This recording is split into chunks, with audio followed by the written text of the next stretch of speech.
Hello, and welcome to the newest episode of the New Year Six podcast. Today we'll be reviewing my Big 12 2023 conference preview. So it's going to be the same format as it was for the ACC preview, Big 10 preview.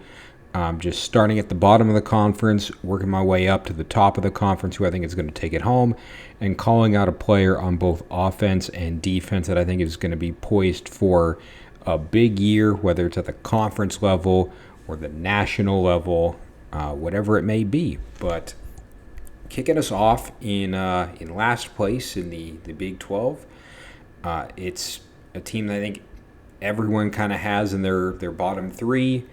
It's the team with a head coach that's in the the hottest seat in all the conference, if not all of the Power Five.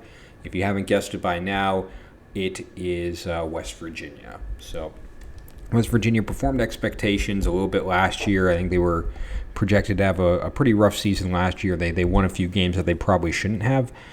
I don't see that coming into fruition again this year. They have a very tough schedule, a nine-game Big 12 schedule, and then out of conference you have both Pitt and Penn State, and that's very similar to what they had last year, 9-game in conference, and then it was Pitt and Virginia Tech. But the talent gap between Virginia Tech and Penn State's pretty big. So, and that was one of the games that they won. So you can take that off the board this year. They're not going to beat Penn State, but I think this is the last year of the Neil Brown experience there at West Virginia. They're going to be hitting the coaching search, at the end of the season. I don't know how far he makes it into this season. One of the first Power 5 coaches to be fired is my expectation. It's probably going to be sometime in the middle of the year. And then they're going to ride it out, and a new wave begins. Looking at their offense, this is where I think that West Virginia is going to have quite a few problems. I don't think it's going to be the running back position. I like C.J. Donaldson in his position there. I think he's one of the better backs in the conference. But when you run air raid like West Virginia does, you need a quarterback and you need receivers. That's where this offense, so far, based on what we've seen in terms of returning production, has not come together. From the receiving room outside of Devin Carter, who is your guy? Who is the one that's going to, who's your number one receiver? Who's going to be the one that's, going out there and balling out week in and week out? I don't know who it is outside of Carter. Carter's a solid receiver, don't get me wrong, but they're not particularly deep in that role. Same with quarterback, and this is who I think the breakout player on offense is going to be, just by virtue of the need for him to step up, is going to be Garrett Green, who will be starting this year. Has shown us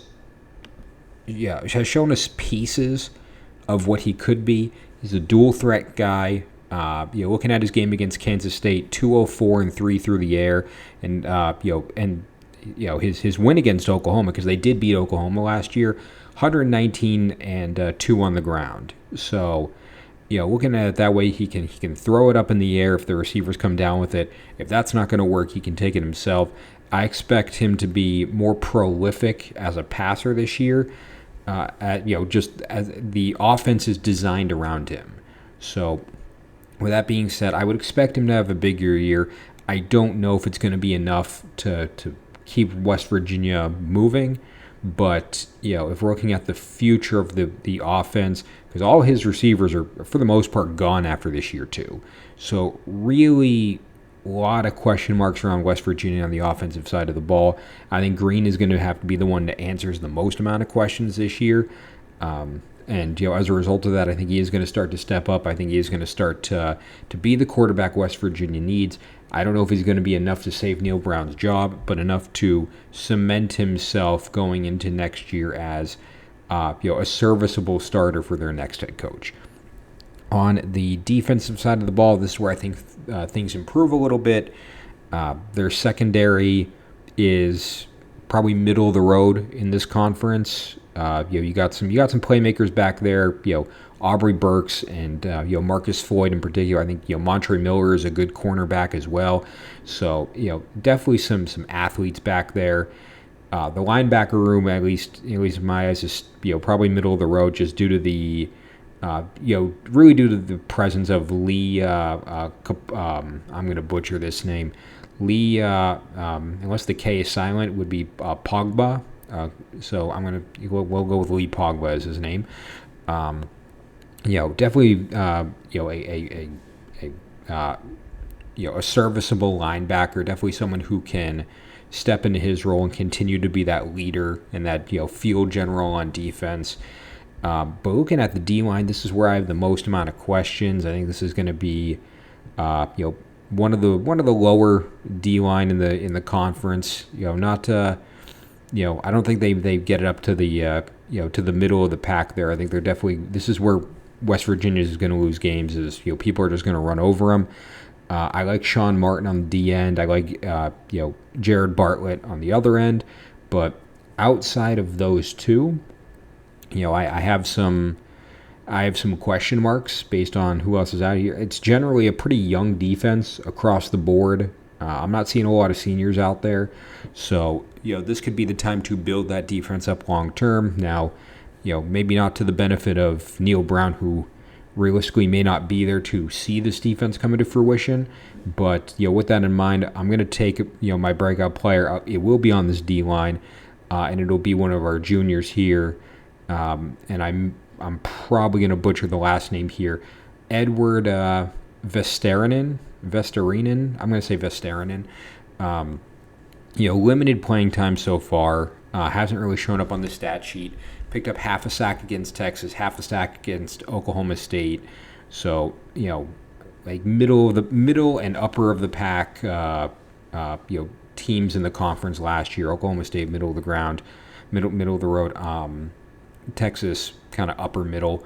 But, with that in mind, I think with a more permanent starting role in this defense, I would expect him to, get that pressure in the middle, be able to plug holes and take on a double coverage from a guard and a center.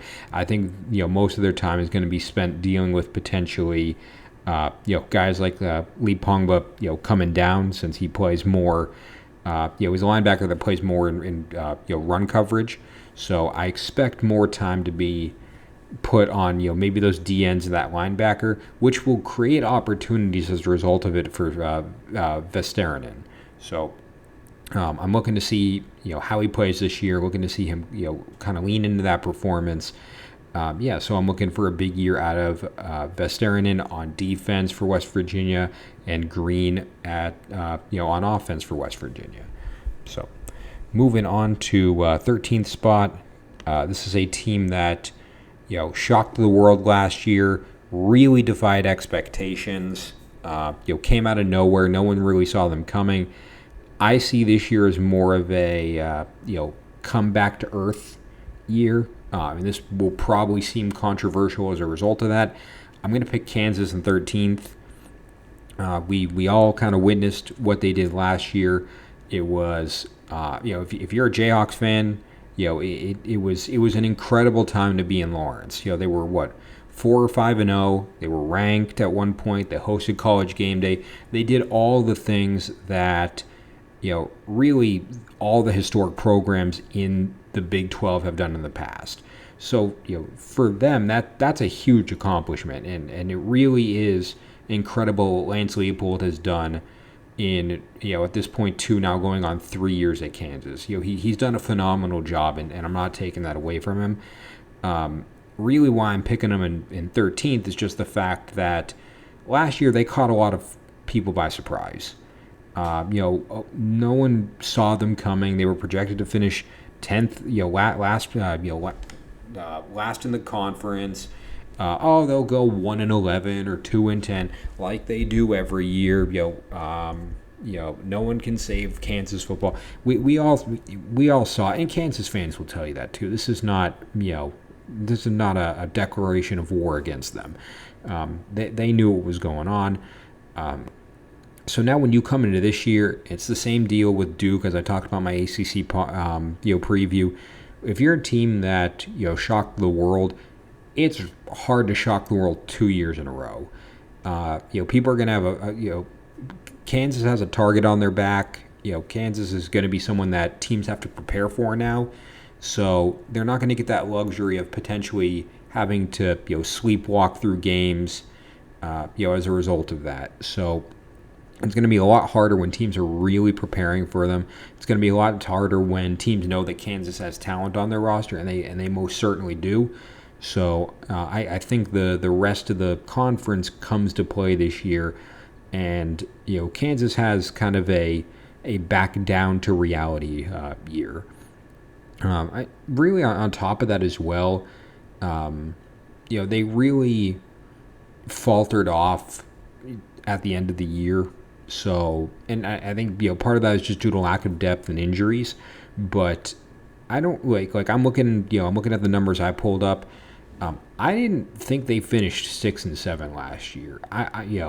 For all the hype that was around them, for everything that was going on, for some reason, mentally, I felt they were better.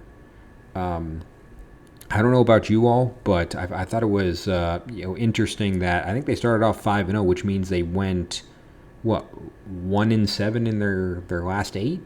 If that I don't know if that sounds right. And if that's the case, that's not a recipe for success. I don't know how to fix that offhand, but it's very, very telling that that type of drop off happened. So I'm curious if it happens again this year, or if they're able to turn things around as the season heads into October and beyond.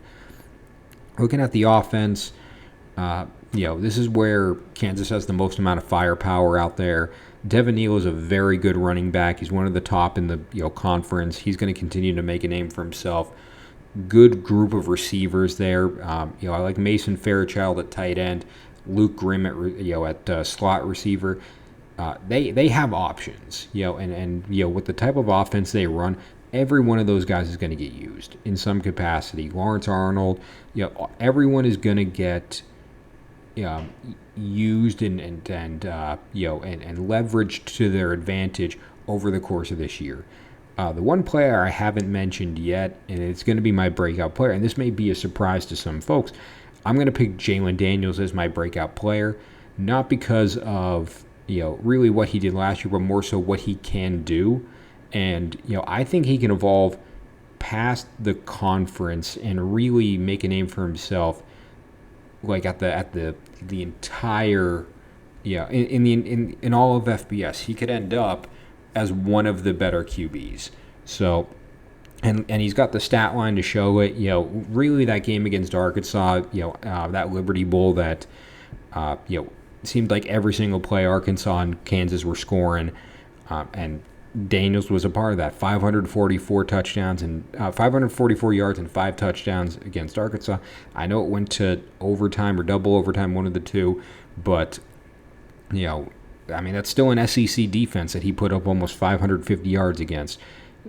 There aren't too many teams in the SEC that let their quarterback throw for almost 550 yards against an Arkansas or similar. As a rusher, 123 yards and 2 touchdowns against Houston. Houston is now a conference team, so and it was one of those games that they won early on in the year. So a generally pretty quality opponent in the group of 5. I expect Daniels to continue to make that leap. I know he missed a few games last year from injury. It would be huge if he's able to come back and grow as a passer, grow as a runner, and come up through to the rest of the country and show them why Kansas can get back to where they were last year and beyond. Looking on the defensive side of the ball, I really do like the secondary they've got back there. Kenny Logan is someone I'm impressed by. Mello Dotson at corner. So there's playmakers back there. There's guys that know how to put these pieces together. I don't think Kansas is going to get beat a lot through the air this year. So, there's a lot of skill back there. And, it's a very seasoned defense. I think the majority of these players are seniors. So 24 will be interesting for this defense, but 23 should be a very experienced and strong group. Linebacker group reflects that as well, one of probably the top 5 in the conference. When you have Rich Miller out there, when you have Craig Young out there, everything kind of comes together for you. So they have their leaders out there. They have guys that can play back with the DBs. They can play up with the D line. All of it can come together. So I think my breakout player is going to come from the D line. It's not going to be someone like Jareem Robinson or Devin Phillips, guys who have proven themselves. I'm going to take one, the youngest guy on this defense here, Gage Keys. So that'll be your great breakout player of the year on defense. Transferred from Minnesota, 3-star in the class of 2022. So went up to Minnesota, played sparingly for a year, and now he's down here in Lawrence, ready to make a name for himself, ready to start for Kansas this year, and ready to continue to put them on the map. So. This is why I like the transfer portal. It gives guys the opportunity to, get some experience, figure out that's not the place for them, and go somewhere to maybe find that this is the place. So I think Lawrence is the place for Keys. I think he's going to get, plenty of playing time and plenty of opportunities to ensure that this is the place, and, the defense will be better as a result of it. So look out for Keys on defense, Daniels on offense, as they try to replicate the success they had last year and add on to it. I'm skeptical that they can, but we will wait and see what the season has in store for them. Okay, so to recap, West Virginia 14th, Kansas in 13th, and then looking at the next few teams in particular, I think your next 4 are pretty interchangeable in my eyes, as in, the team I have coming up in 12th, you could put them in 9th, and I could see the argument, and I can see why it makes sense. So starting off with 12th place, I'm going to go with our first Big 12 newbie, our first, recently added guest, to the conference. And, their first time in a conference for, as long as I've been alive, it'll be BYU. So BYU, coming in as really however you want to define them, as either the, one of the best group of 5 teams or one of the most lackluster Power 5 teams regarding schedule in the past. I kind of lean more towards that Power 5 argument, but, it'll be interesting to see BYU in a conference for the first time in my lifetime. I don't know if the last time they were in a conference, but it'll be interesting to see what they put together. Looking on the offensive side of the ball, real talented offense, kind of across the board. I like Keaton Slovis coming in from Pitt, using his last year to establish BYU in the Big 12. Good receiver room. Really like Isaac Rex at tight end, Keanu Hill at receiver. And when it comes to breakout player, like this is, someone that's broken out in the past already, but, is going to be able to attempt to make an even larger name for themselves at BYU. And this is Aiden Robbins, so at running back. Aiden Robbins is a transfer from UNLV, so comes in, presumably one of the better players in Mountain West last year offensively. Big opportunity at BYU, their first year in the Big 12, to help them make a name for himself, help them maybe win some games that they have no business winning. I think BYU is going to struggle in year 1 just due to the accelerated level of competition in the conference, but with that in mind, consistently, BYU has scheduled some good teams in the past, but when was the last time they played a 9-game Power 5 schedule plus out of conference? I think they have Arkansas too. So I don't remember BYU playing 10 Power 5 teams in a year. They usually hover around like that 6 mark. So it'll be interesting to see what they do with a much harder schedule. But Robbins, as one of the better players offensively in Mountain West, showcased what he could do. Really, the big-time numbers against North Texas popped off the page for me when he had 227 and 3 against North Texas, And I know North Texas isn't, not the best school out there. It's not TCU. It's not Texas Tech. It's not the guys that they're going to end up playing over the course of the year. But 227 and 3 is what I would expect Bijan to get against North Texas. It's what I would expect, Sean Tucker to get against North Texas. All those, big backs that we saw across the country last year. That's the kind of numbers I would expect them to put up against, a North Texas team.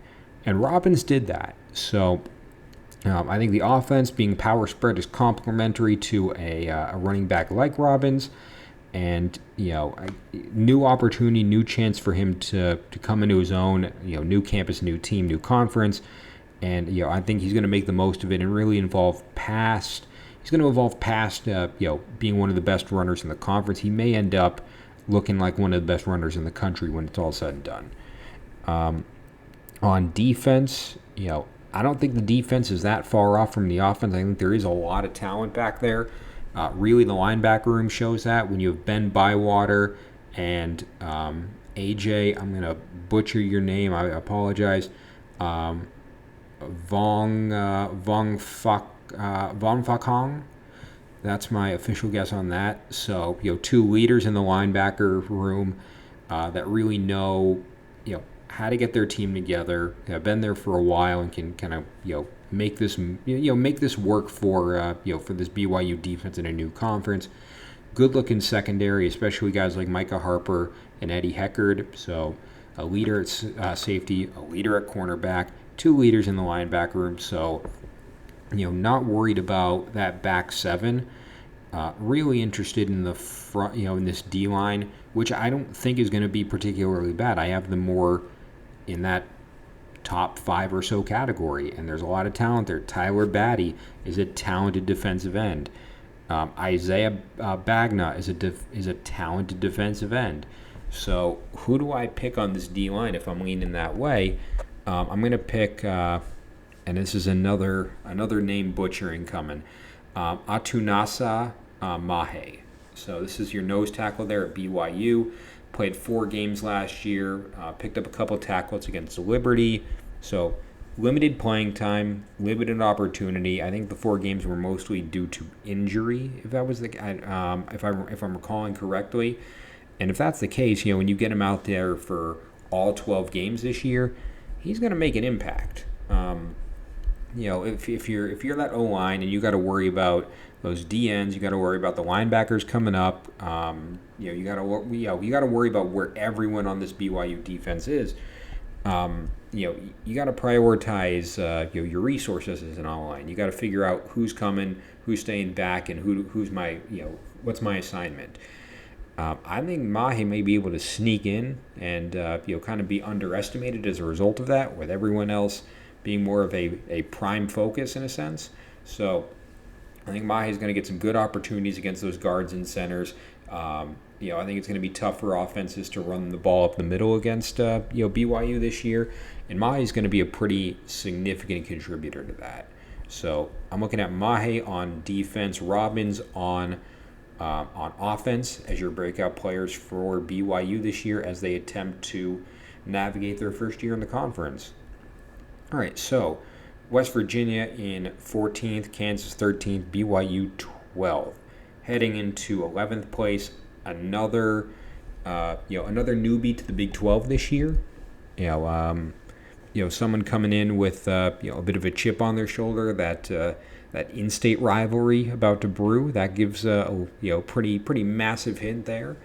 But I'm looking at Houston as that 11th place team. I think it's going to be an interesting year one for Holgorsen. He's coached in in big time situations before.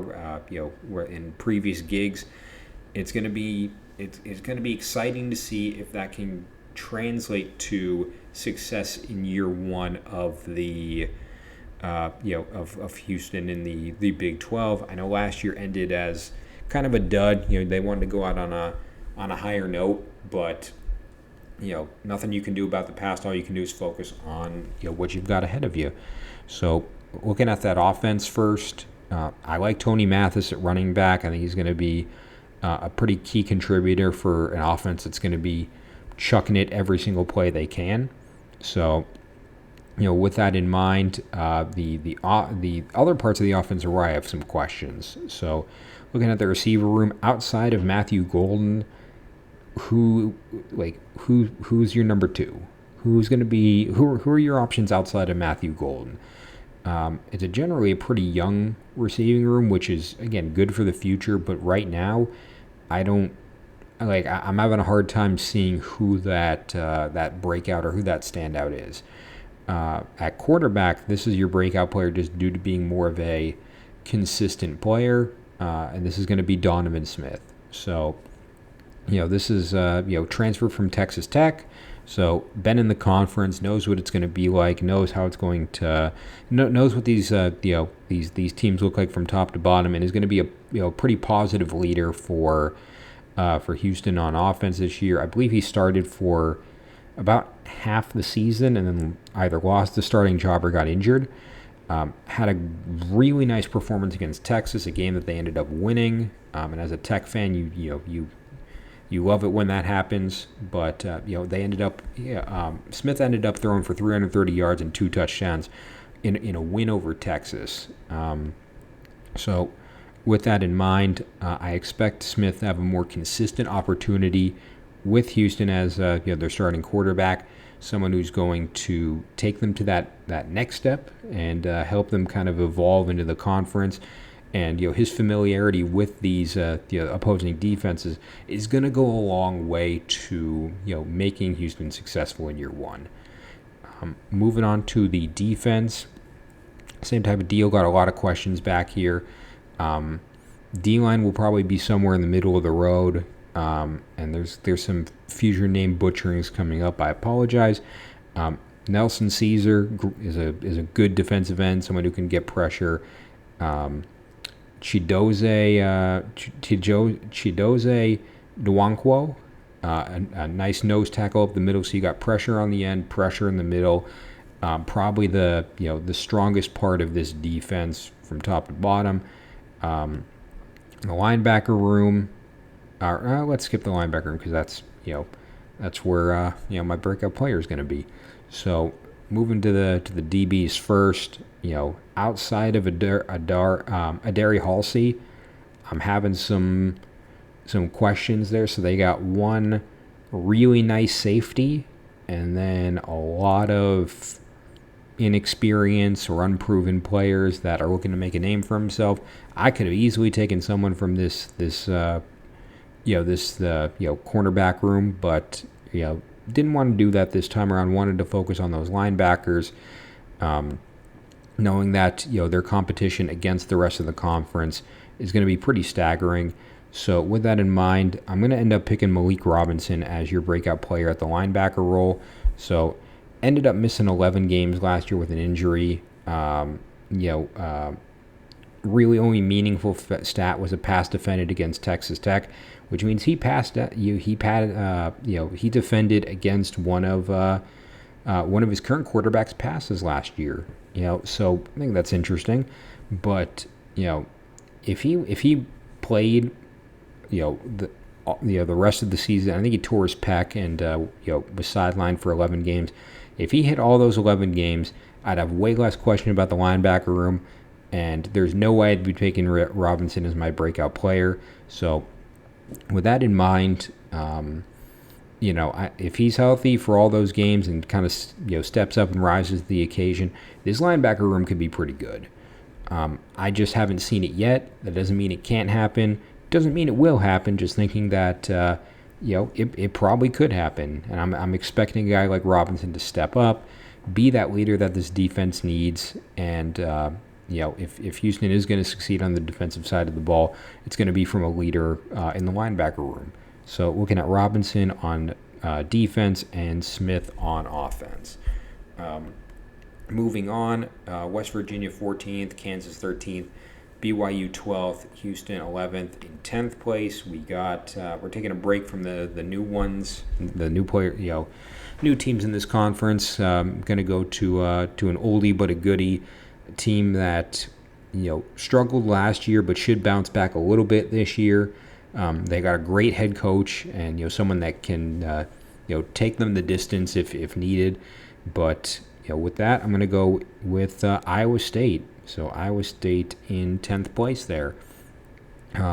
Struggled last year, and it was going to be a rebuild coming off the 21 season where expectations were through the roof, and then they didn't that team didn't live up to them, unfortunately. But a lot of great players graduated. You gotta start from scratch, and that's what Campbell did last year. So looking at the offensive side of the ball, I like what they can do, really. In the receiver room, and then I like Hunter Deckers at QB. So you take Hunter Deckers, you pair him with Jaden Higgins, you're good. You got nothing to really worry about there. I think that's your 1-2 punch with this spread offense. You got playmakers there, but with the spread offense, you do require a pretty consistent run game as well. And this is where I would expect Jarrell Brock to break out. So. Looking at what he's kind of done in the past, really the only notable performances from this last year were a 100-yard game against Iowa, and Iowa every year has a magnificent defense, so 100 yards is nothing to be embarrassed by.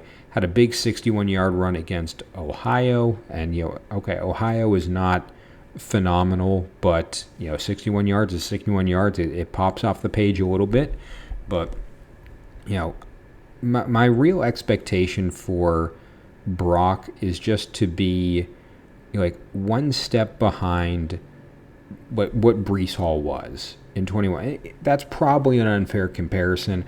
I'm looking at Deckers and Brock can be Purdy and Hall, just not to that degree. If they need to take a step back and kind of do tone it down a little bit, I think that's fine. Iowa State fans are not expecting a national championship. They barely expect a winning record most years. Iowa State has struggled incredibly over the course of their program. So when they do well, it's a pleasant surprise for those fans. So I think Brock could have a good year this year. I think he's going to be the focal point of the run game. I think it's going to be a pass-first offense, which may distract defenses from Brock, and as a result of that, he has a bigger year and a chance to to make a name for himself in that way. Looking at the defense, this is where I have a lot more problems. I think offenses should be able to move the ball pretty easily against Iowa State this year. Maybe even Iowa could do it, because we know that they have no offense, but maybe they get a shot this year. The secondary, at least, I think is somewhat middle of the road. It's kind of that good enough phase. They got guys like Bo Frailer and Miles Purchase back there. A good safety and a good corner that kind of hold the fort down a little bit. But outside of that, I got questions about the linebacker room. I got questions about the D-line. The linebacker room, really outside of Jerry Vaughn. Who's your guy? You got two sophomores next to them with very little playing time. How are they going to react to getting some playing time? You look at the D-line. Outside of Isaiah Lee, who we leaning on here? Who's our guy here? I'm going to end up picking someone on the D-line, and this is going to be someone coming in from a program that was struggling pretty heavily last year, and looking hoping that change of scenery for him gets him a chance to evolve as a player and be that contributor that Iowa State needs. This is probably a name butchering in the making, so apologies. And I'm picking Tobeki Okoli. So transfer from Auburn, 3-star recruit in 2021, one of Harson's guys that left in the post-Harson exodus down there at Auburn. As a Florida fan, it's a lot easier to root for Okoli when he's lacing it up in Iowa State. It makes things a lot easier for me. But the way I look at it is, if you can get an offer and you can sign with Auburn as a D lineman, you're good enough to play at pretty much any Power 5 program in the country. Iowa State is one of those programs he can step up and play. It looks like he's going to start, which is, it's big if he's able to do that. Hasn't gotten a whole lot of playing time. I think it's been either special teams or nothing for him. So if he's consistently out there and consistently making a name for himself and lives up to what Auburn and other schools that recruited him saw in him, then this defense could make a pretty sizable leap. And knowing that this kid's only a sophomore as well, it could be big for Iowa State long term. So I'm picking Okoli on defense, Brock on offense for Iowa State as they attempt to get out of the Big Ten basement. I think they will. I don't expect them to go that much higher, but more than what they did last year. Okay, so West Virginia 14th, Kansas 13th, BYU 12th, Houston 11th, and Iowa State in 10th. So now we're moving on to 9th place, where we're heading to another one of our newbies there, another one of our new friends there to the Big 12, and there's only 2 of them left, and I'm gonna pick the one with the first-year head coach. That kind of gives it away. So let's just start it off. I'm picking Cincinnati in 9th. So Scott Satterfield, first-year head coach. Luke Fickell is gone. He's up to Wisconsin. I think he did a phenomenal job at Cincinnati, and the reins are over to Satterfield to continue that legacy. Looking at the offensive side of the ball, I know quite a few of these players personally because I've seen them play in several games. The perks of the transfer portal. Our dear friend Emory Jones has transferred again. He's up to Cincinnati now. I look at the competition he has in the Big 12. Emory could, I think probably will, do very well in this conference. Maybe in this offense. If he can, he's still a prolific runner. That's never been his issue. His issue at Florida, I didn't watch him at Arizona State too much. His issues at Florida were timing and decision making. If those are fixed, Cincinnati has a good QB. It's going to take some time to tell, but I think the numbers he's put up in the past, he should be a top 5 QB in this conference when it's all said and done. Corey Kiner, running back, is going to be probably middle of the road. He's going to be someone that can just chug it along, get the ball moving, averages 4+ yards a carry, exactly what you need as your running back. But looking at the receiving room, this is where I have more questions. We have D. Wiggins as kind of your number one. Donovan Ollie up there is potentially your number one. A familiar face is Xavier Henderson, who also transferred from the University of Florida, so maybe that ends up being your guy with his former quarterback up there. Maybe that's a match made in heaven. But the player I'm going to pick as your breakout star at Cincinnati is going to be the tight end, Shimon Mateer. So, very limited playing time so far. 1 catch for 32 yards in his collegiate career. So 32 yards is a nice catch. Just happens to be against Kennesaw State, so FCS school, nothing to write home about. 3-star recruit in the class of 21, so stayed on after Fickell left. Loyal to Cincinnati, not to a coach. I'm sure Satterfield loves that.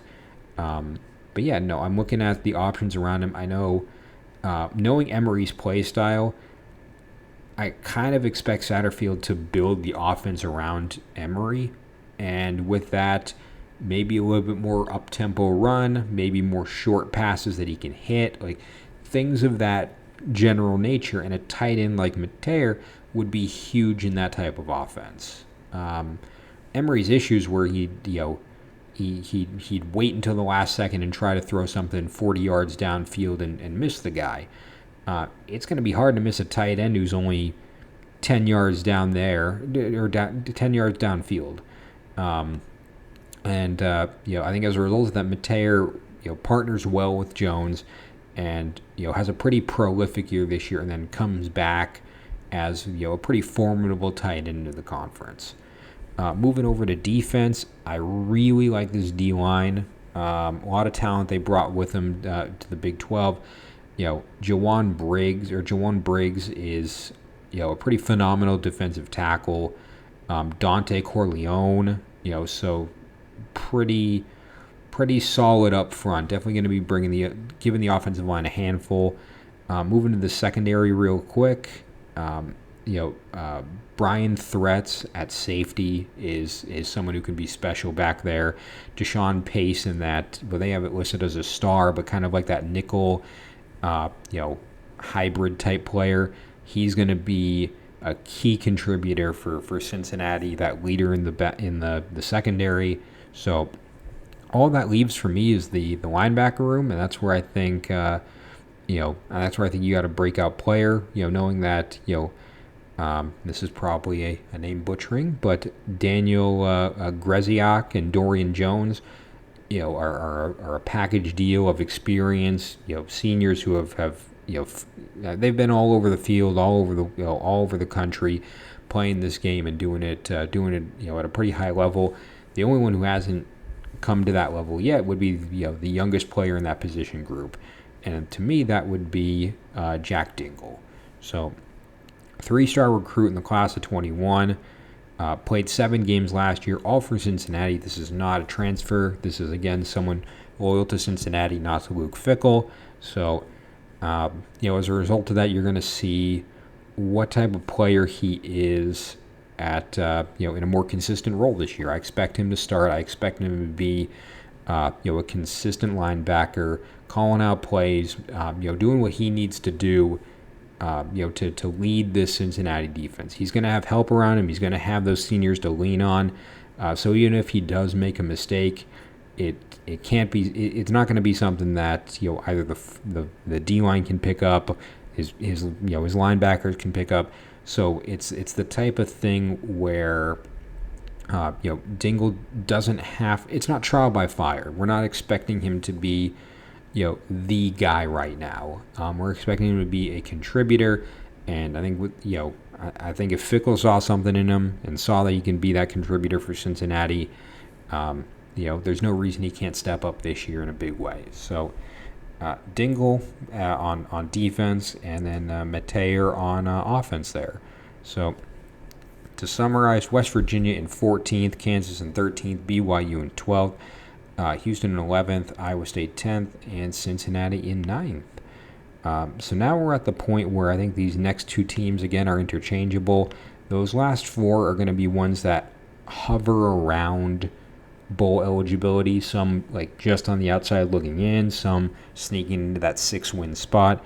These next 2 are really going to be 6 wins guaranteed and more. So from there, it should be pretty interesting to see how it all comes together. But in 8th place, this is going to be a team that showed up last year in a big way, kind of shocked the world. No one really saw them coming. This is going to be controversial that I have them 8 after the year they had last year, and that would be Kansas State. So the 2022 Big 12 champs, I got them in 8th place. They had a fantastic year last year, but they got some holes to fill. They got some questions to answer, and time will tell if they can do it. On the offensive side of the ball, they bring in Trayshawn Ward at running back from FSU. I think this is a great addition. I think this is someone who can pick up right where Deuce Vaughn left off. This is someone that just it just didn't work out for him at FSU. They've got talent there now, and there's not enough spots for everyone. A new campus and a new team is all that Ward may need to take those next steps. And I expect a pretty substantial improvement from him this year. I still look at him as in this conference probably a top 5 running back, but time will tell if he continues to grow into the role and potentially ends up doing higher on that list. Quarterback Will Howard, at least in my eyes, a middle of the road QB, someone who's not going to win you games or lose you games. He's going to game manage and get things moving along, which is really what you need as Kansas State, when transparently speaking, you're not the most talented roster in the conference. All you need is enough to keep the ball moving, to score on drives, and to not make mistakes. I think Will Howard is perfect for that role in Kansas State. Now the receiving room is where I've got the most questions. I like Ben Sinnott at tight end and Phillip Brooks in the slot, but outside of that, this is who are we throwing the long ball to here? I think the answer and your breakout player is going to be R.J. Garcia. So, real limited playing time, 3-star recruit in the class of 21. Had a very nice touchdown against TCU in that conference championship game. That was a 25-yard pass probably, and perfectly placed by Howard. And Garcia's in one-on-one coverage. Gets it in the end zone. It was nice from top to bottom.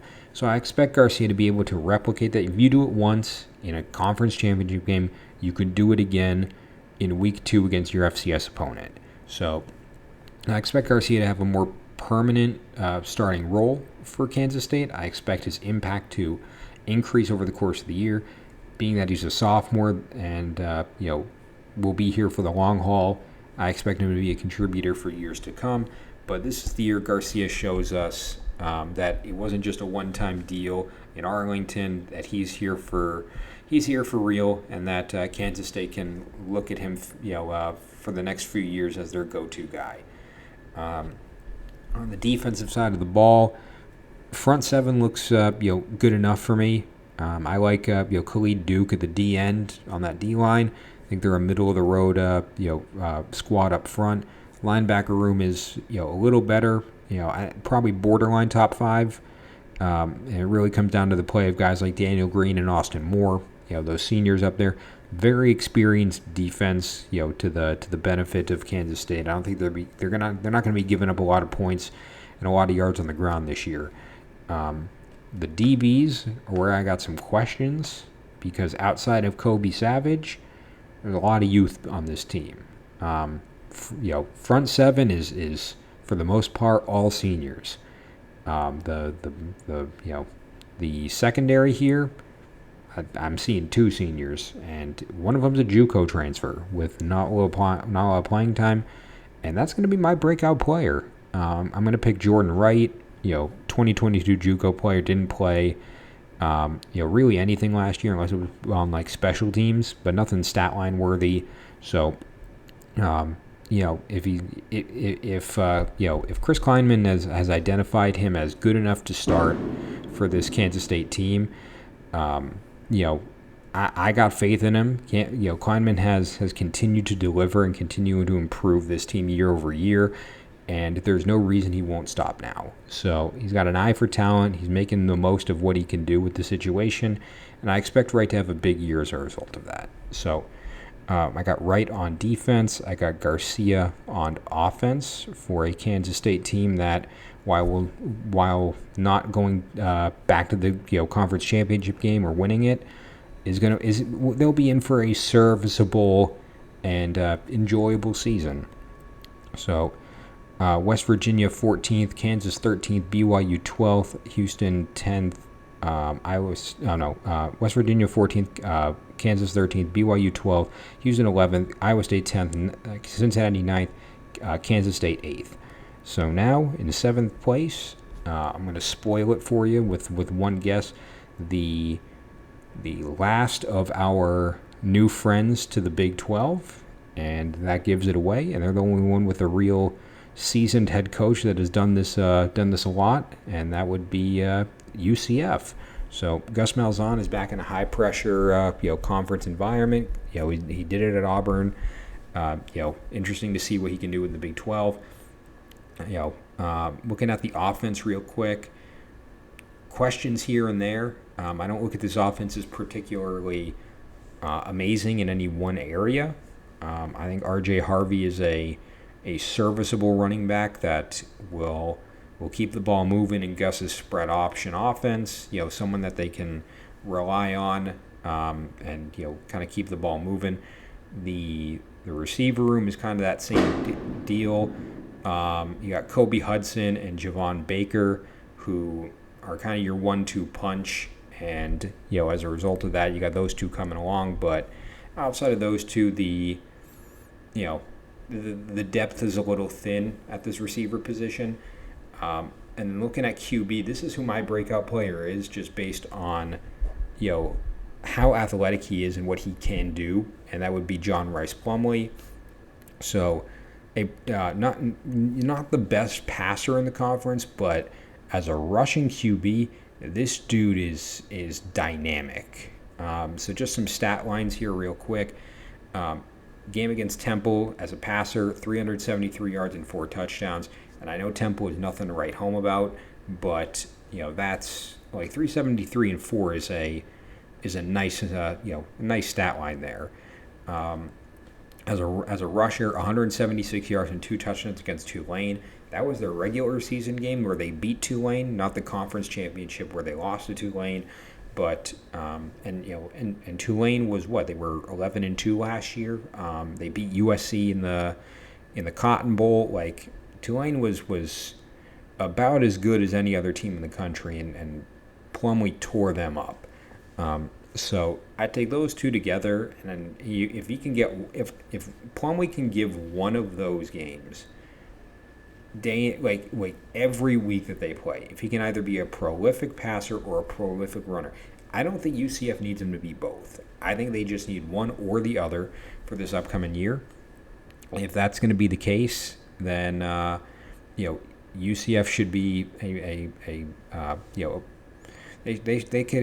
could be an exciting team in their first year in the Big 12. They can win some games they probably have no business winning, and Plumlee, as a result of that, could evolve into one of the better quarterbacks in the conference.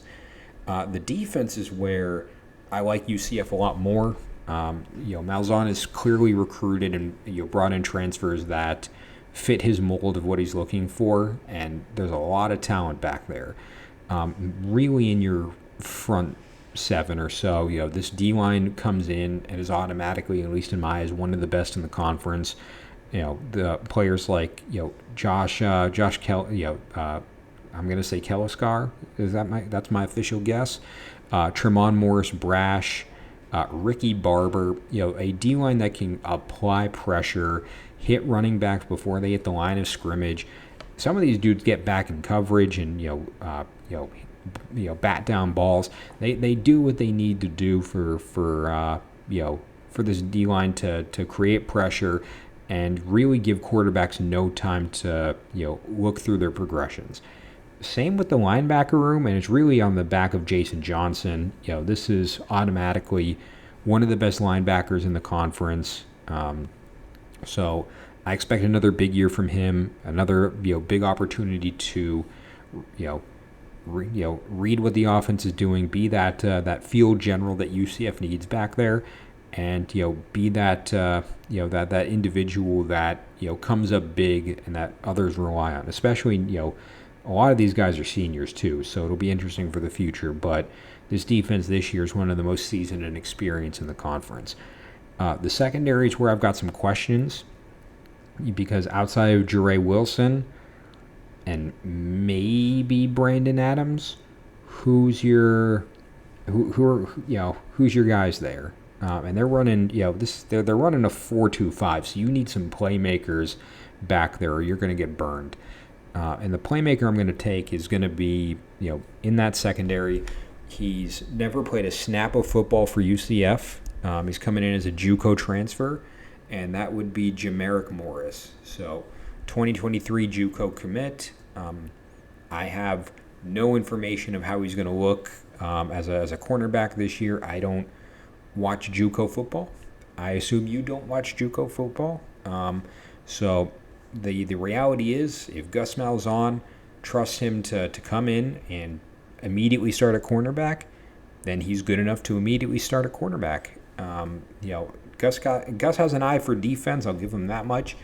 And I expect Morris to immediately come in, live up to that expectation, and be a pretty consistent starter on this UCF defense there. So Morris on the defensive side of the ball, Plumlee on the offensive side of the ball. As UCF finishes 7th in the conference, the best out of any newcomer from to the Big 12, and sets themselves up for a big run in this conference long term. All right, so to recap the first 7 or first 8, West Virginia in 14th, Kansas in 13th, BYU 12th, Houston in 11th, Iowa State 10th, Cincinnati 9th, Kansas State 8th, UCF in 7th. So now we're at the part of the, I think these next 4 in particular, we're at the part of the conference. These next 4 are interchangeable. These are your talented rosters that are just on the outside looking in. They're not there yet, either because they had a lot of players leave, they have a lot of young players, but they're right on the cusp of hitting that championship game. So in 6th place, I'm going to go with a team that really set the bar last year, that everyone's high on this year, that that some people say are back. That gives it away. In 6th place, I'm going to go with Texas. So 6th for Texas will be disappointing to Texas fans. That being said, I don't think they're there.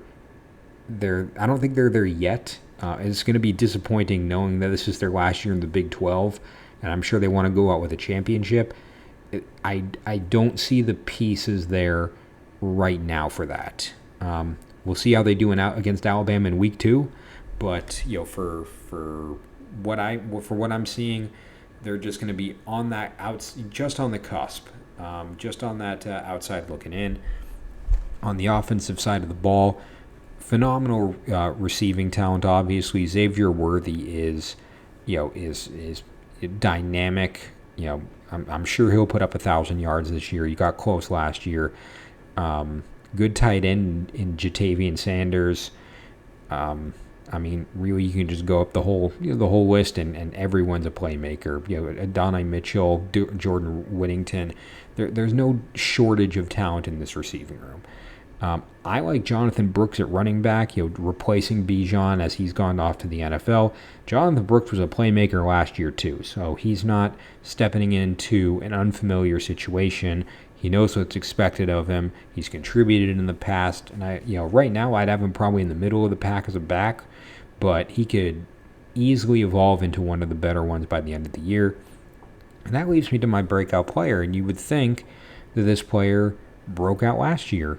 But I'm looking at it not just at the conference level, but at the national level, and that would be starting quarterback Quinn Ewers.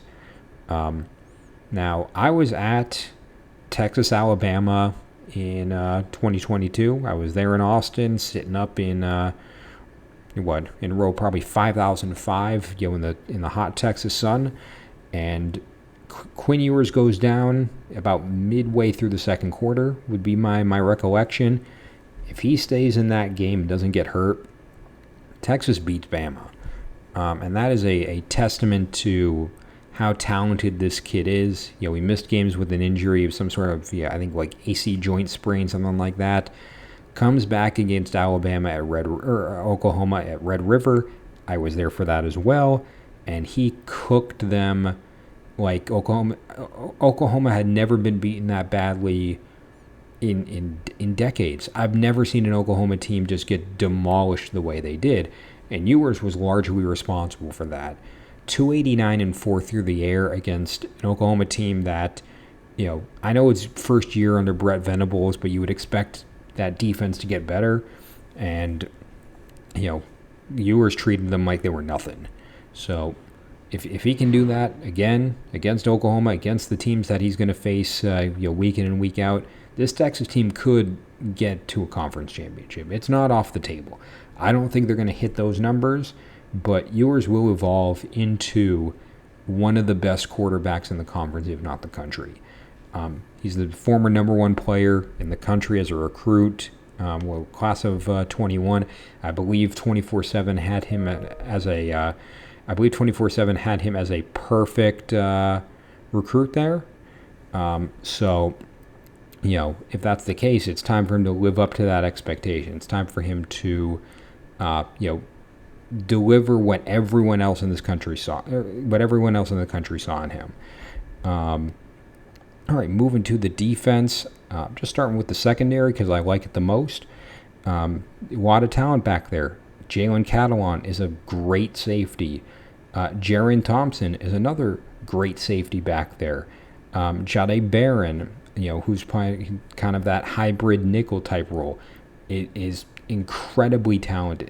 They have, DBU level, players back there. And, I know that's the argument. Who's the real DBU? Texas is showing us that, it could be them right now if this all comes together. I'm going to move to the D-line real quick. Good amount of talent up there. I probably have them, kind of middle of the pack on the top, outside of the top 5. But, Baron Sorrell in particular is a talented guy on that D-line, someone who's going to, be a pretty key contributor on that D end. But looking at the linebacker room, it's not a bad linebacker room. It's very, at least in my middle of the pack. I really like Jalen Ford as that leader out there, that commander of the defense.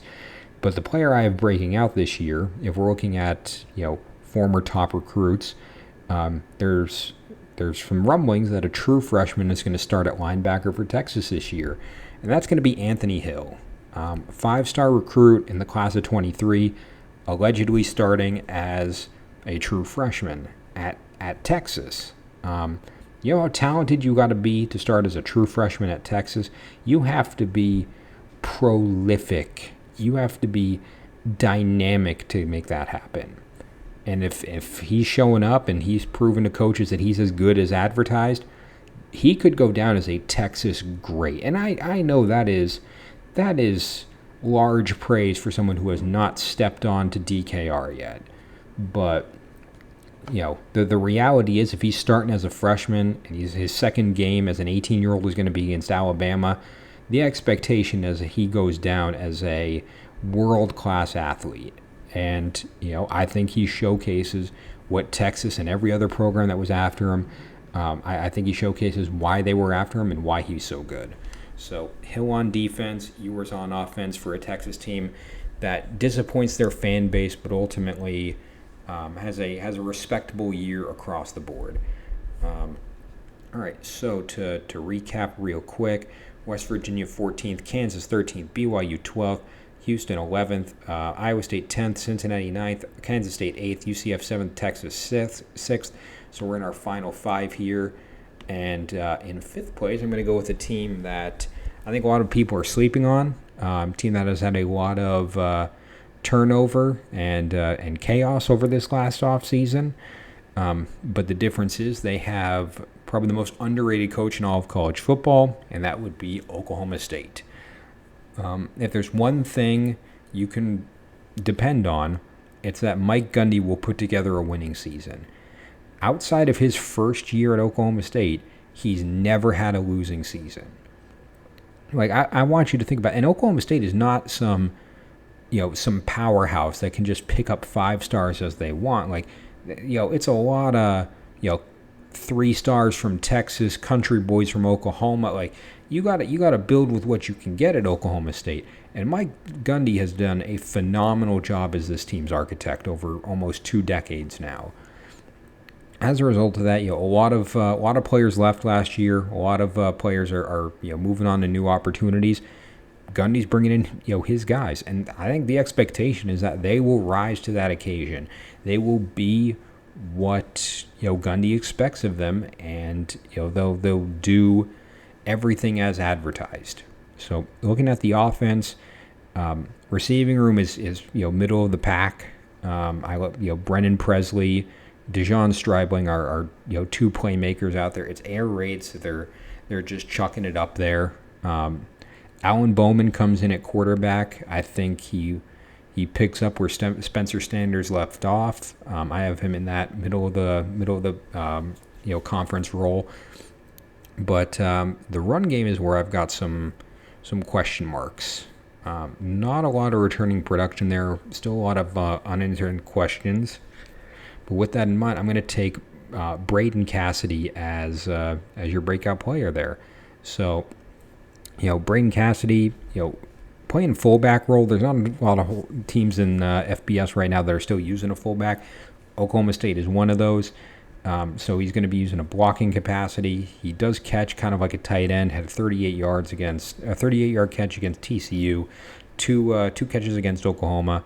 But big guy, can block, can catch. If he's used in a short line, a short situation, running capacity, 3rd and 1, 4th and goal, like whatever they need for him to punch the ball in, Cassidy is going to be very effective for Oklahoma State this year. So it's my expectation that the run game together with him and Jaden Nixon combined work in a way to develop over the course of this year. Because right now they're not expecting it. They're expecting Oklahoma State to just throw the ball every single play. I expect Bowman to throw it 50 times a game. If you introduce a run game to complement it, it's going to throw those defenses off. And that's what Gundy needs to figure out in the next 8 weeks or so. On defense here, we've got a secondary that I think is probably middle of the pack in this conference. They have playmakers back there, Kendall Daniels, Trey Rucker, talented safeties in particular. It's very safety-heavy defense in this 3-3-5 they've got going on. The linebackers are talented in their own right. Really, Xavier Benson in particular is your leader back there, one of your seniors that is going to put this all together. Quite a few underclassmen on this defense, which, while tough for this year, is good long-term. And that's really what you want to see from this team. The D-line's where I've got the most amount of questions, just due to the where they stack up against the rest of the conference. I like Justin Kirkland in that middle tackle role, but the player I've got breaking out for Oklahoma State this year is going to be on their end, and it's going to be Nathan Latu. So, really, one of those seniors on the end, and someone that that has stepped up in the past. Picked up sacks against Wisconsin, Oklahoma, Iowa State, and Arkansas Pine Bluffs last year. Missed a few games with injury. So I'm looking at what a fully healthy Nathan Latu can do for Oklahoma State. And just looking at those sacks, Arkansas Pine Bluff is FCS. That's, it's not impressive if you play for Oklahoma State. Iowa State and Oklahoma are conference games, and if I recall, Wisconsin was their bowl game. So you put all that together, you get, and Iowa State was the worst team in the conference last year. Oklahoma underperformed and Wisconsin underperformed. That being said, it doesn't take away from what he did for Oklahoma State. And he's a consistent presence there. He's fighting off tackles and guards like he needs to be. He's getting pressure, stopping running backs as they approach the line of scrimmage. And I expect a bigger year with 3 more games and a year under his belt. So, Latu on defense, Cassidy on offense are going to propel this Oklahoma State team to defy expectations, for their fan base, and give them a pretty, enjoyable season in this last year of the. This first and last year of the 14-team, Big 12. All right, so moving on to our this is our final 4 here. So West Virginia in 14th, Kansas in 13th, BYU in 12th, Houston in 11th, Iowa State 10th, Cincinnati 9th, Kansas State 8th, UCF 7th, Texas in 6th, Oklahoma State 5th, and we're going to our 4th place team here now. This is a team that also shocked the world last year. This is a team that nobody saw the type of year that they were having. I don't care what type of expert you were, you did not predict what they were going to get done last year. If you don't know them by now, it's TCU. I was trying to think of something to call them, but didn't come to me. So TCU had a prolific year last year. Sonny Dykes came in, turned this program around instantly. Went 12-0 in the regular season, didn't win their conference, but took it to overtime and lost by a yard. Beat Michigan in the conference national championship semifinals, and then got demolished by Georgia in the national championship game, just out-talented from top and bottom. But, I mean, if you're a TCU fan, how are you going to be mad at that? Dykes took over a team that, I don't think anyone expected a whole lot out of, especially how they were in 2021. I think most people expected 500 or a little more, and he set those expectations sky high. I hope TCU fans do not have similarly high expectations this year, because the reality is there's a lot of work to be done, especially on the offense. Replacing Max Duggan, Quentin Johnson, a lot of talent that was lost, but still a very talented team with a great head coach that can put it all together to make a good year for TCU coming up. On the offensive side of the ball, I know Quentin Johnson is gone. I'm still pretty high on. This receiver room is probably middle of the conference. You have playmakers there. J.P. Richardson is a talented receiver. Savion Williams is as well. So it's a little bit more depth this year than it was like Quentin Johnson stealing the show. This is going to be more spread the ball around, which is nice for the air raid offense that TCU runs. They got Trey Sanders coming in at running back, transfer from Alabama. He's looking to restart his career over at TCU this year, and we will see. I thought about having him as my breakout player of the year, but I'm gonna lean a different way, and I'm gonna go with a little story time. If for the uninitiated about TCU, we all know last year Max Duggan came in and had a terrific year. Heisman finalist, did everything TCU needed for him. But what you may know, and most of us do know this, but what you may know, Max Duggan was not the starting quarterback game one of last year. That was Chandler Morris. And then Chandler Morris got injured against Colorado, and the rest is history. So I'm going to think, I think Chandler Morris bounces back with a big year coming off that injury. Not a whole lot to write home about last year. Picked up a touchdown against Iowa State, which I'm sure was towards the end of the season in garbage time. But if Dykes saw Morris as better than Duggan before injury, the reality is that Morris could get to Duggan level. I don't even think they need him to get to Duggan level. I think they need him to get to, good enough and just someone who's able to move the ball downfield, use his receivers, and chew up time. And Morris can do that. Morris is a talented quarterback. He just hasn't had the opportunity to display that talent. He's going to have to do it this year. He's going to be starting, and barring an injury, the spotlight's on him. And I think Morris delivers in a big way for TCU this year. They don't live up to the standards they had last year, but definitely enough to keep fans happy. On the defensive side of the ball, I'm pretty high on how this defense is looking right now. A lot of returning talent, a lot of good players they're bringing in. I like Mark Perry and the safety role. Millard Bradford, Josh Newton, Bud Clark. The whole secondary. I got questions about Avery Helm, but that's my Gator bias after you transfer out. But I would put this secondary in the top 5 in the conference there. Linebacker room, same deal. A lot of talent there. Mainly in the name of Jamoy Hodge and Johnny Hodges, which is the most law firm sounding name of a linebacker duo in all of college football. But the linebacker room looks good. The secondary looks good. So that brings us to the D-line, where I have problems. Or not problems, but more so questions. I think questions is more appropriate. Because outside of Caleb Fox, I don't know who your go-to guy is going to be. And I have one in mind of who I think is going to step up, and that is going to be Paul.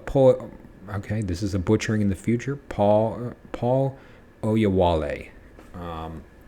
Three-star recruit in the class of 22, rode it out last year on the bench, presumed to be a starter on the D-line this year. So pretty big difference coming in from redshirt to to starting on this D-line.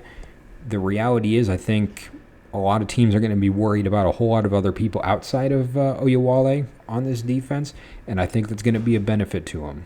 I think they're going to focus on those linebackers, those DBs, and the other guys on this D line, which is going to give Oyewale some single blocking assignments, just some holes to fill. And again, redshirt freshman.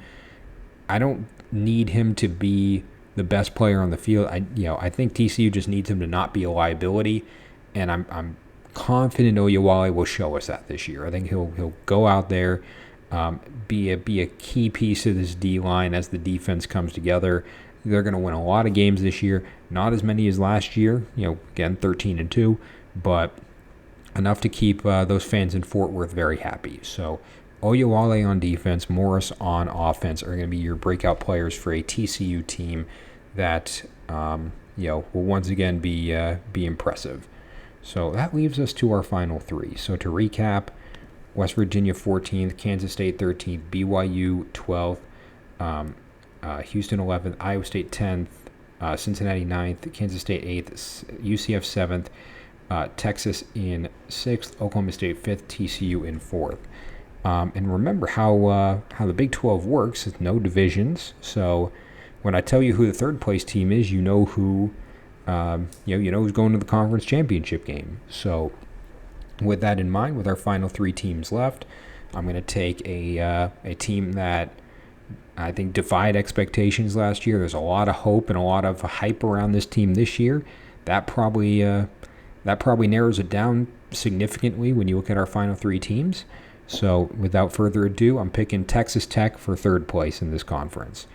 Joey McGuire did a phenomenal job in year one. He's rebuilt Texas Tech in a pretty impressive way, and I don't think he's slowing down anytime soon.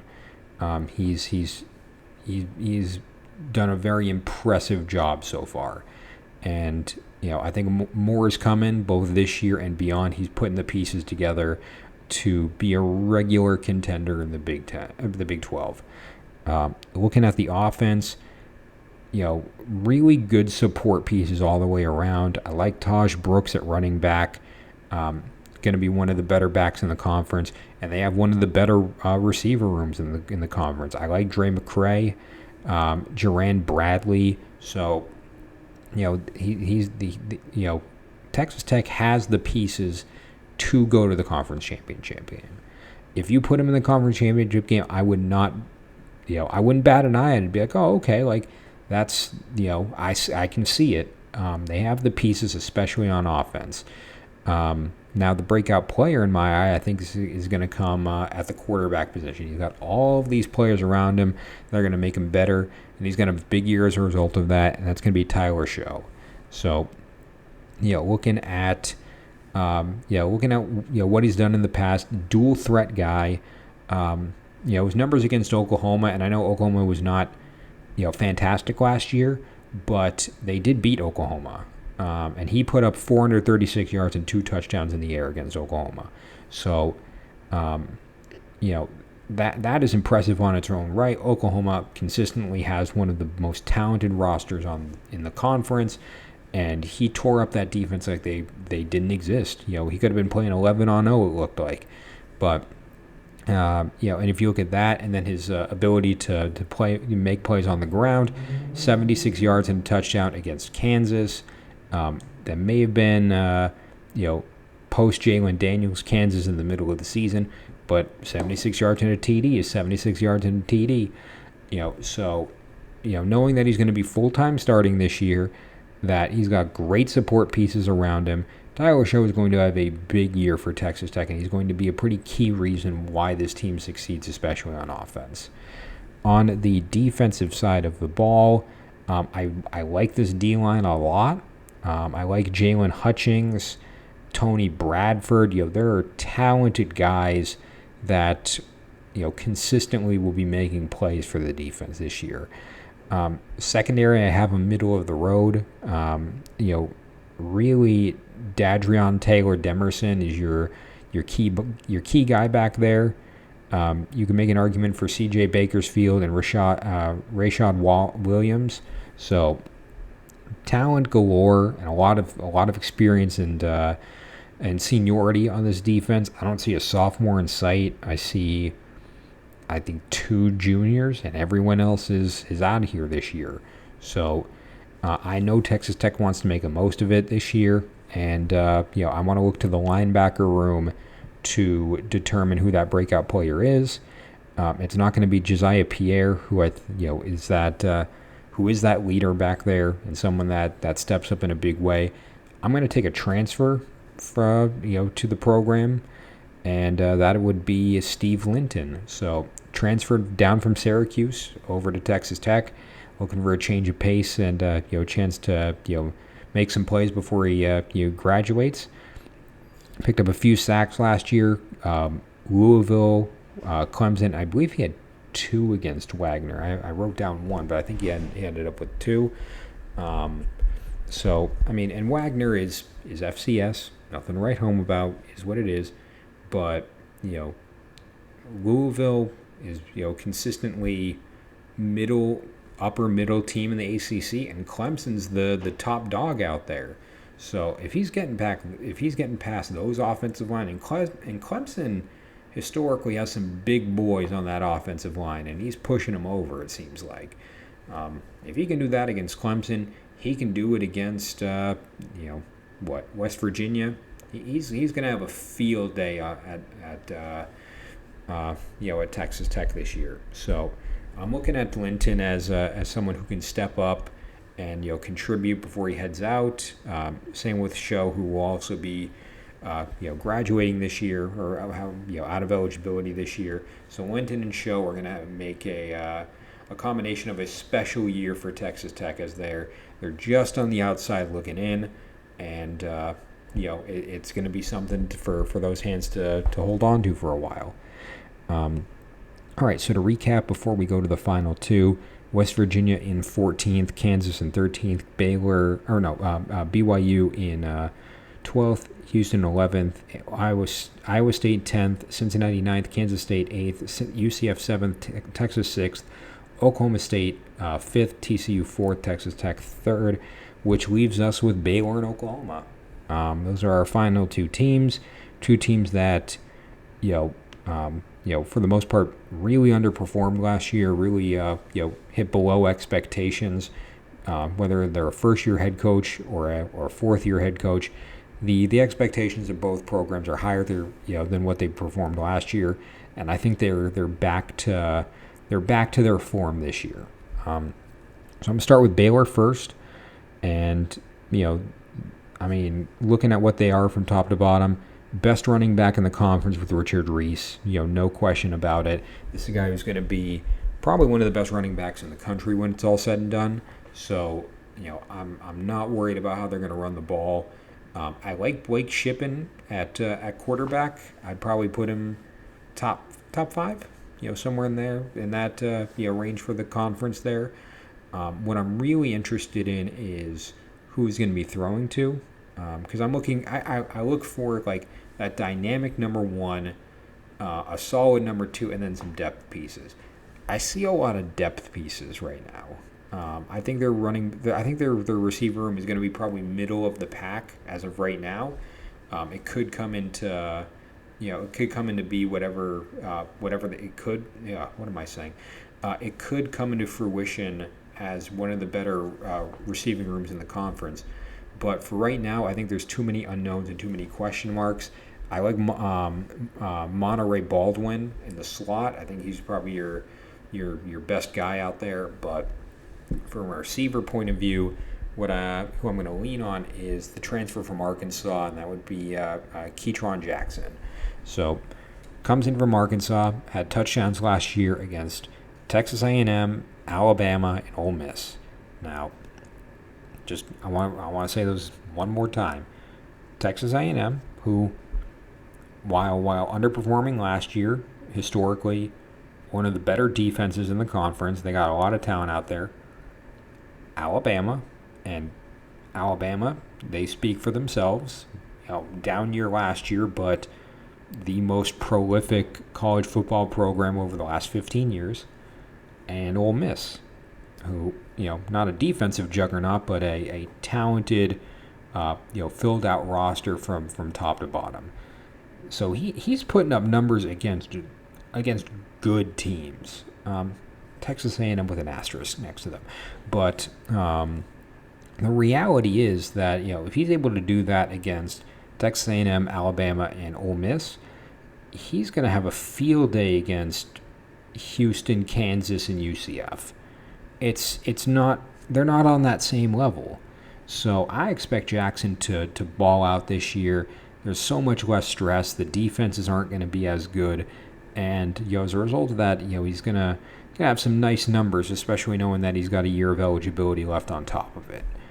So I expect a big year from Jackson, and, he'll be one of the key reasons why Baylor has a return to form year.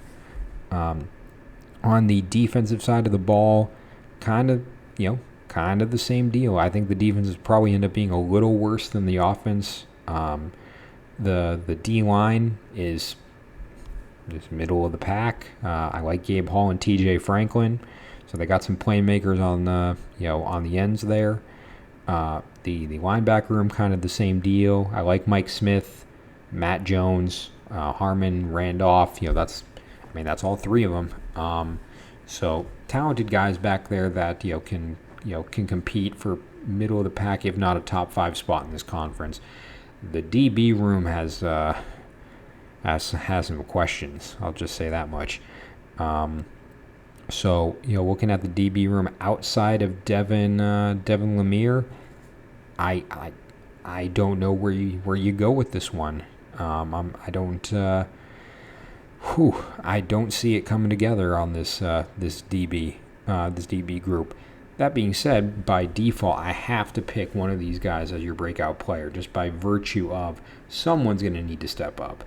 And I think it's going to be Isaiah Dunson. So, cornerback, transferring in from Miami, 4-star recruit in the class of 2020. So,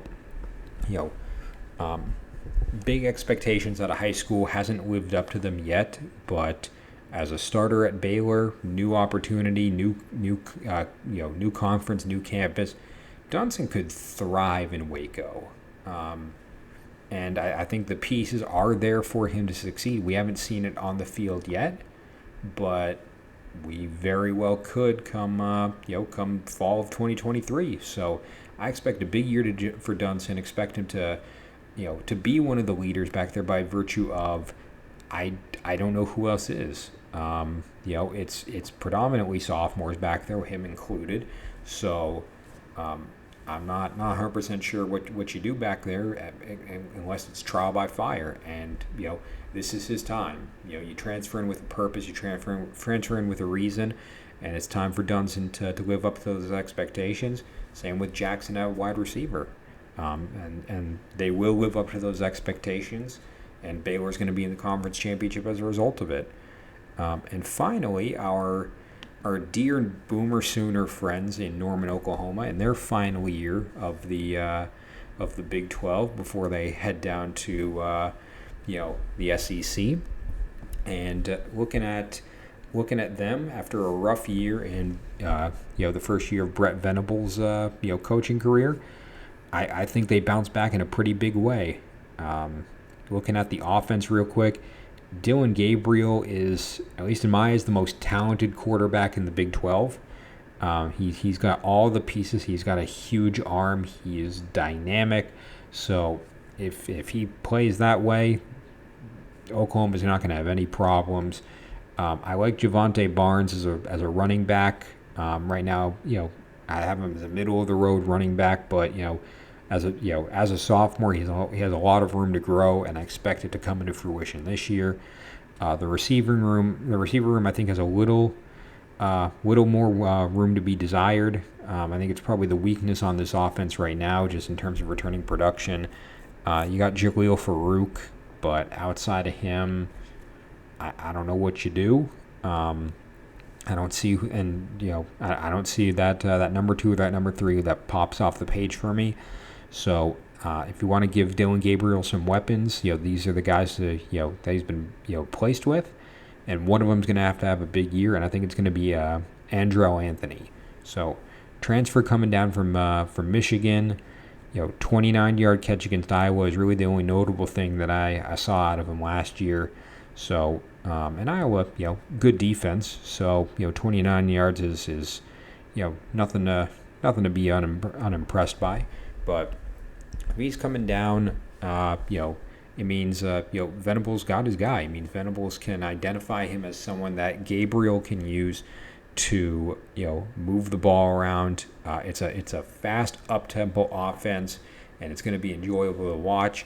But I think Anthony's making a big move coming from Michigan to Oklahoma. It means he's looking for that next move. It means he's looking for a chance to break out. And I think in this offense, they're putting receivers in the league. They're putting guys they're putting guys in a position to succeed. And Anthony could be that next guy that steps in as a big transfer and as a big year for Oklahoma. So he's looking for that change of scenery. He's looking for that change of pace, and I think he'll find it in Norman. On the defense, I think we see vast improvements in year 2 of Venables. This is his bread and butter. This is what's expected of him when he comes in. The D line, I think, is going to be a big strength for them this year. I like Rondo Bothroyd in that D end line, that D end role, and I like Ethan Downs on the other D end. So 2 talented guys up front. Move into the DBs for a second. A lot of talent back there. Woody Washington, Billy Bowman, Reggie Pearson. Just and looking at what they're running, it's a 4-3, so it's a pretty balanced team across the board. Guys that are making plays, tackles, sacks, interception, like they're doing the things that need to be done in pretty much all position groups on the field. I don't think the linebacker room is all that bad, with Danny Stutzman as a phenomenal leader for this defense. One of the best linebackers in the conference, if not the country, and the driver of the linebacker room. I think as a result of that, the guys around him are going to look up to him and be better as a result of that. And your breakout player ends up becoming Jaron Kanak. So, 4-star recruit in the class of 24. Real notable stat line was a forced fumble against Nebraska. I know they beat the brakes off Nebraska last year. That was the first, what was it? I think that was the first post Scott Frost game for them. So, but getting that time as a then a true freshman, playing against top level opponents and top Power 5 opponents, it's a huge opportunity. And Kanak has shown that in limited playing time so far, Kanak has shown us that he can step up, he can make plays, and he can be a strong contributor as a starting linebacker for the Oklahoma Sooners. So I think Venables, knows what he's doing back there. He's got his guy, and it's going to be interesting to see it come together. So Kanak on defense, Anthony on offense, as everything moves in a good direction for Oklahoma. So, all right, with that in mind, we got our conference championship game to pick. So we know it's Baylor versus Oklahoma. So who wins this? Does Baylor come in?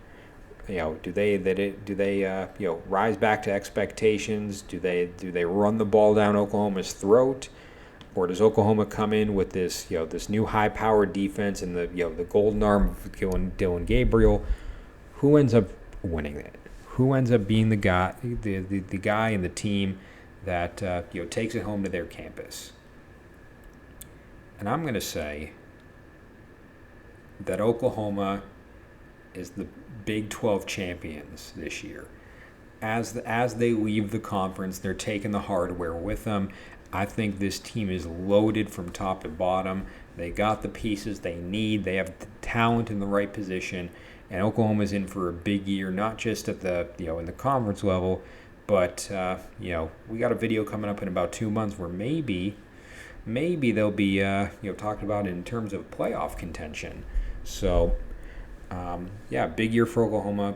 Big year for Baylor too, but Oklahoma's going to bring it together this year in a big way. So all right, so that concludes this the episode of the New Year's Six podcast and the Big 12 conference preview.